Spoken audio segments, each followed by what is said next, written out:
ఈరోజు ఉమ్మడి మహబూబ్ నగర్ జిల్లాలోని 5 ఎస్పీలు మహబూబ్ నగర్, నారాయణపేట్, వనపర్తి, నాగర్ కర్నూల్ అండ్ జోగులాంబ గద్వాల మరియు సాయుధ reserve officials, law and order officials కలిపి ఒక యూటీ ప్రిజనర్స్, కన్విక్షన్ ప్రిజనర్స్ ఎస్కార్ట్లో తీసుకోవాల్సిన జాగ్రత్తలు, నియమ నిబంధనలకి తగ్గట్టుగా ఏ విధంగా కోర్టులో ప్రొడ్యూస్ చేయడం కానీ, జైల్లో లాడ్జ్ చేయడం కానీ, దీనిపై నియమ నిబంధనల్ని ఎంత బాధ్యతాయుతంగా ఎవరు చేయాలనే దాని మీద పూర్తి సమీక్షా సమావేశం ఏర్పాటు చేయడం జరిగింది.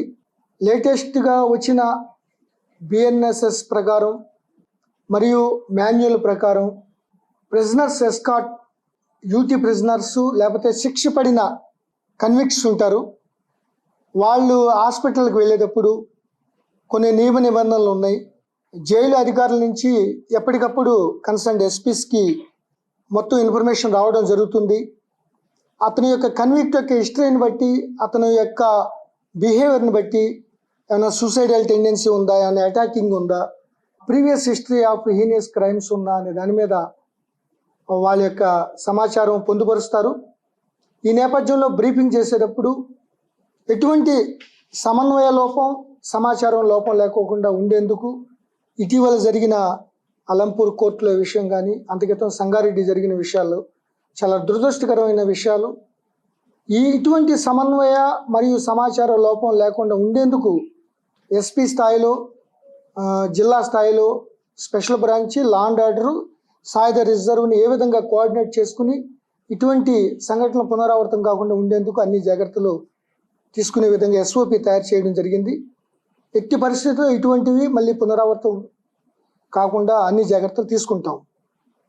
ముఖ్యంగా ఒకసారి రిమాండ్ చేసేసినాక తర్వాత బెయిల్ అప్లికేషన్ కోసం లేకపోతే హాస్పిటల్కి వెళ్ళినప్పుడు ఈ లా అండ్ ఆర్డర్ వాళ్ళు వాటిపై ఫోకస్ తక్కువ పెట్టడం జరుగుతుంది. అటువంటిది ఏం జరగకోకుండా ఎప్పుడైతే వల్నరబుల్, పర్టికులర్లీగా రైతులు కానీ, స్టూడెంట్స్ కానీ, స్త్రీలు కానీ, వృద్ధులు కానీ, వికలాంగులు కానీ ఎప్పుడన్నా నేరం చేసినప్పుడు లేకపోతే ముద్దాయిలుగా ప్రకటించబడినప్పుడు ఎటువంటి జాగ్రత్తలు తీసుకోవాలి అనే దాని మీద పూర్తిగా మెటిక్యులస్గా, కాంప్రహెన్సివ్గా ఈరోజు డిస్కస్ చేసి, ఒకవేళ హ్యాండ్ కప్ ఎవరన్నా వేయాల్సిన పరిస్థితి వస్తే ఐదర్ జ్యుడిషియల్ మేజిస్ట్రేట్ యొక్క పర్మిషన్తో కానీ, ఒకవేళ చట్ట ప్రకారం బిఎన్ఎస్ఎస్ 43(3) ప్రకారం ఎవరైతే టెర్రరిస్టులు, నక్సలైట్లు, లేకపోతే ప్రీవియస్ హిస్టరీ ఉన్న అటాక్ చేసేవాళ్ళు, లేకపోతే ఎదురు తిరిగేవాళ్ళు, సూసైడల్ టెండెన్సీ ఉన్నవాళ్ళు ఎవరైతే వేయాలో అటువంటప్పుడు బాధ్యతాయుతంగా ఎస్పీ స్థాయిలో ఆ పర్మిషన్ తీసుకునే విధంగా, ఎందుకంటే ఎట్లయినా రివ్యూ చేస్తారు ప్రతిరోజు యూటీ ప్రిజనర్స్ ఎవరెవరు ప్రొడ్యూస్ చేస్తున్నారు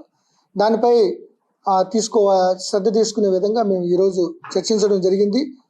మొన్న జరిగిన ఆలంపూర్ సంఘటనలో అతి జాగ్రత్త, అతి రక్షణాత్మకంగా ఈ కానిస్టేబుల్స్ ఎవరైతే ఎస్కార్ట్లో ఉన్న ఏఆర్ఎస్ఐలు కానీ, ఎస్ఐలు కానీ ఎక్కువ రక్షణాత్మకంగా ఏదో జరిగిపోద్ది, ఏమన్నా వెళ్ళిపోతే ఏదో అవుతుందనే ఉద్దేశంతో, అంటే ఒక రకంగా ఏదైనా జరిగితే సస్పెన్షన్ గురవుతామా అనే భావంతో సస్పెండ్ గురి అయినట్టు తెలుస్తుంది.